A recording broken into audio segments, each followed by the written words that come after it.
Oh, before we go to the next story, I heard about this story. I don't know whether it's a priest or a pastor was explaining online how Jesus did this miracle.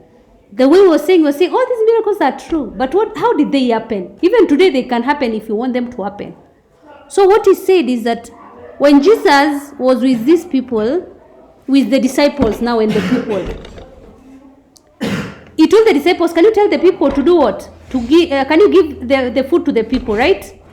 And then he announced to all the people, if you have food, yes, bring the food so that we can do what? We can share. Then no one brought.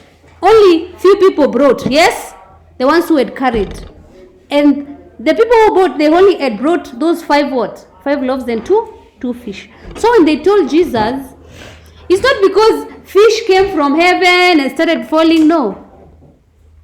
Jesus, as he was before praying, or when he was praying, he started saying that, bless those people who have given away their what?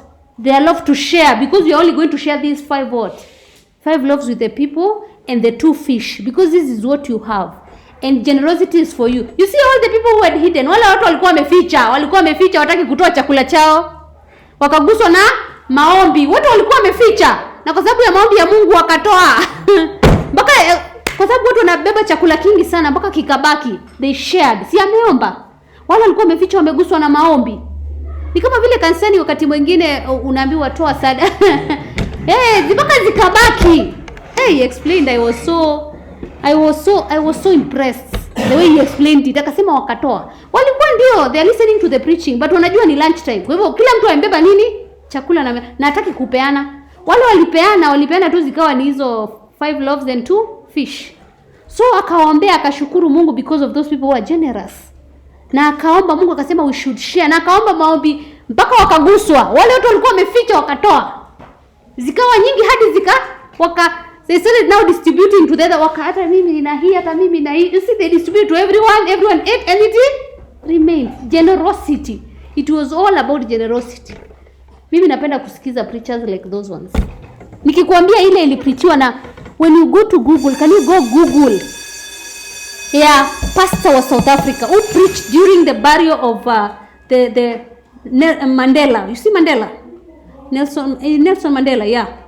During his funeral, the South African, I don't know whether it's a pastor who preached, it's for Anglican. If you learn about that story in the Bible, the way people explain, and the way he explained, you will be shocked.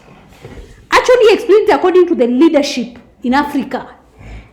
And how that story depicts it, whereby he was saying that the person who was correct, in the story whereby the landowner went, you remember the one for Tal, he left one, I don't know, is it 1 coin to one, and he went to hide it. He was the correct one. Because this person was selfish, is the leader. He wants to earn where he's not cultivated anything. Why are you leaving people to make money for you? He explained the story. It was so good. I like. If those 2 people have churches here in Kenya, you could go to them. We go to church. You see the way we've explained this story. Someone starts repeating it. And then the rest of the mass, we're only talking about people who are what? People who are evil. Wanarushia wengine mashetani.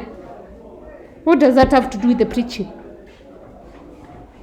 You talk about something that is not positive. We go to church for consolation. Sindio? For comfort. Even now, when you are being preached in school, the person or the people who are supposed to preach around you, they're supposed to preach about you, about how you're going to work hard and pass, right? And to give you what? Comfort. Hizo kanisa zinajaa. Angalia how they preach. Wale wengine wanatusi watu kila siku. Watu wanafanya watu wasiende hiyo kanisa kesho. Ukisema wewe ulionekana ukifanya hivi, wewe mtoto wa nani unavuta hii, wewe mtoto wa nani, kesho siji. But you're supposed to tell someone how they are going to rectify their issue, and not directly in a way that is exciting to them.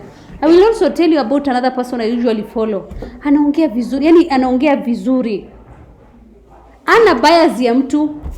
He's going to tell you facts about the Bible and how they are going to comfort you. So if you want to be a preacher,